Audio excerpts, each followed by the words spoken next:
Sipao est situé au nord-est du pays, à une centaine de kilomètres de la frontière chinoise, dans l'État Shan. Mis à part une balade à vélo et une courte randonnée pédestre, un bon resto chinois, quelques photos d'une fabrique de nouilles de riz, Sipao ne retient pas assez notre attention pour qu'on s'y éternise. Rapidement, nous repartons sur les routes en mauvais état du pays pour se rendre à Bagan, lieu d'un site archéologique d'une grande importance, un lieu qui compte au-delà de 3000 temples.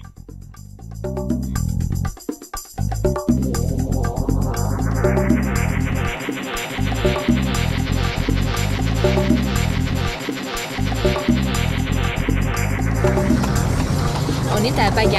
Bagan, c'est une ancienne cité, un peu comme les temples d'Angkor ou encore Tikal au Guatemala.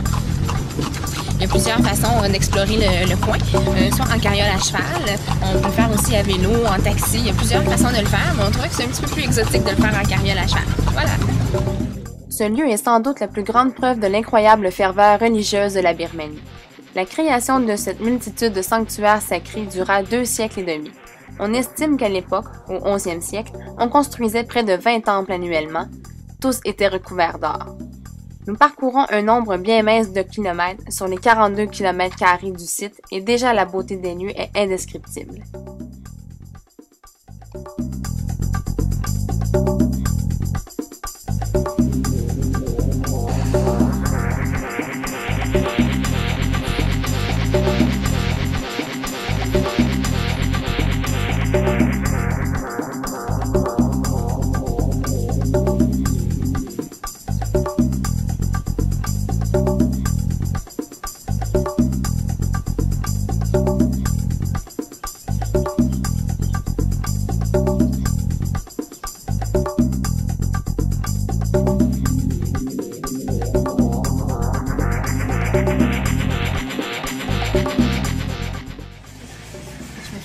Tanaka dans le visage, c'est une protection solaire.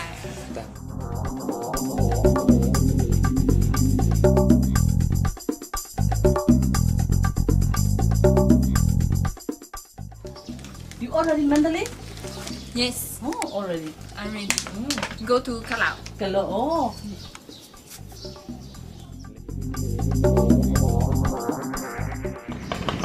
Bon, ben, on est toujours dans notre journée à Bagan. On fait le tour des temples autour, c'est vraiment génial à voir. C'est vraiment hyper intéressant comparativement à d'autres sites qu'on a vus dans le coin asiatique. Celui-là, il est particulièrement unique. On est à côté de l'Irrawaddy, qui est une rivière, un fleuve très important de l'Asie, autant que le Mekong peut l'être. Et aujourd'hui, ce qui est drôle, c'est que dans tous les temples qu'on fait, il y a 1001 façons d'essayer de nous vendre des trucs originales, les unes plus que les autres. Puis aujourd'hui, on a eu Marie qui s'est fait mettre du Tanaka. Ça nous a obligés à acheter finalement un lungi, qui est le vêtement national. Puis c'est ça, on continue notre visite. On a bien du fun.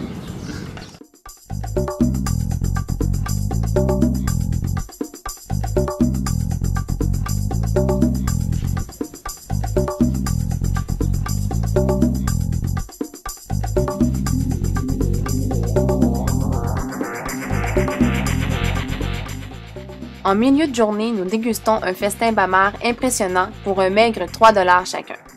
Et nous finalisons cette interminable journée, assis au sommet d'un temple à contempler le coucher du soleil sur la plus grande rivale d'Angkor Wat au Cambodge, la cité de Bagan.